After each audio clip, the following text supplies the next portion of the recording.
Hi everyone, J3 here from Pinoy Money Academy, and in today's video, we will be answering the question, insurance o investment?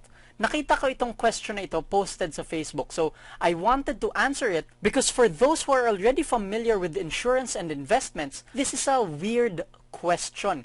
Pero para sa mga baguhan pa lang, you might be asking this question as well. So let's begin. Insurance o investment, ano ba ang mas maganda? The reason why this question is kind of weird is because it's like asking, ano ang mas masarap? Coke o liempo? Weird, di ba? Kasi oo, pareho silang nakikita sa hapagkainan, pero ang Coke ay yung masarap na panulak at yung liempo ay yung tinutulak. Hindi ka pipili ng Coke o liempo kasi masarap itong pagsabayin. Now, in the same way, that's how it works with insurance or investments. So, oo, pareho silang financial tools, pero iba rin ang purpose nila. Kaya hindi sila dapat pinagkukumpara. Masarap at dapat din silang pagsabayin. So, una, pag-usapan natin ano ba ang purpose nila.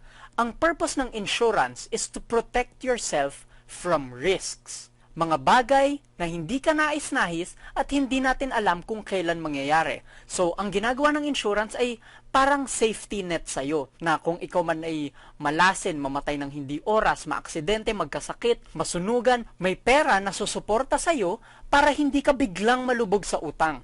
In other words, ang purpose ng insurance is to prevent you from becoming poor.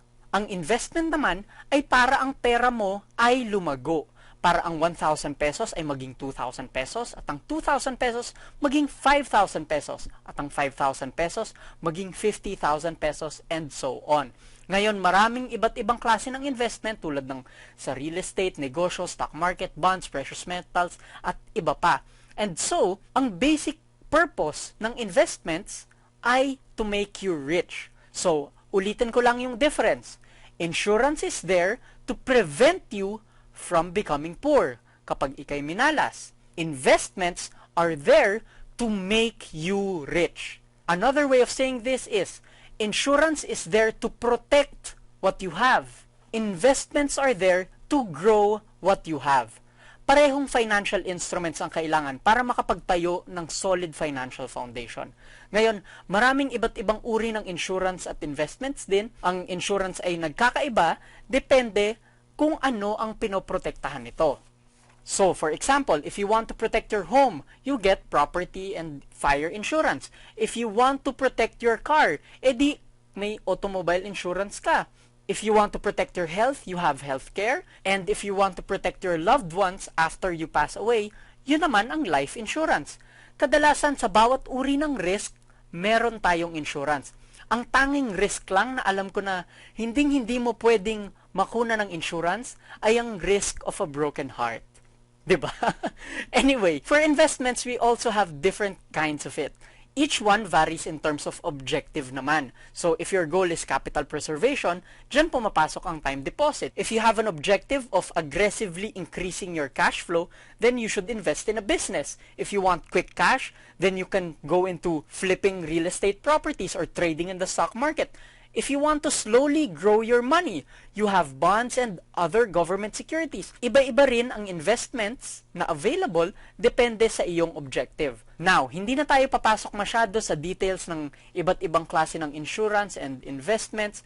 For this video, it's enough that we establish na iba ang purpose nila. So, next question, ano ba ang dapat unahin? Insurance o investment? Well, kapag magpapatayo ka ng bahay, ano ba ang inuuna mong ipatayo? Yung perimeter fence, yung bakod, o yung mga bagay na nasa loob ng bahay, yung furniture, yung appliances, yun ba yung una mong nilalagay? Hindi naman, di ba? So, ang inuuna natin, yung fence, yung protection muna. In the same way, when it comes to building a solid financial foundation, uunahin natin ang insurance kasi yun ang protection natin from becoming poor. We have to make sure that whatever risks we face, we are covered. Then, when we are already protected, that's the time when we can invest safely. So that's it for this video. I hope nakatulong ang very short video na ito in your understanding of basic financial concepts of insurance and investments. If you want to learn more, then I invite you to our online seminar called the game of wealth. Dito ako nagtuturo in much greater detail on how to build a solid financial foundation for yourself and for your family. So, pag-uusapan natin doon sa seminar ang insurance and investments, pati na rin ang business, real estate, saving techniques, budgeting, paano makaalis sa utang, at iba pa. You can get the details of this seminar by clicking here or by clicking the link in the description below. So, I'll see you in the next video. Until then, always remember, wealth is a choice. Choose to be wealthy.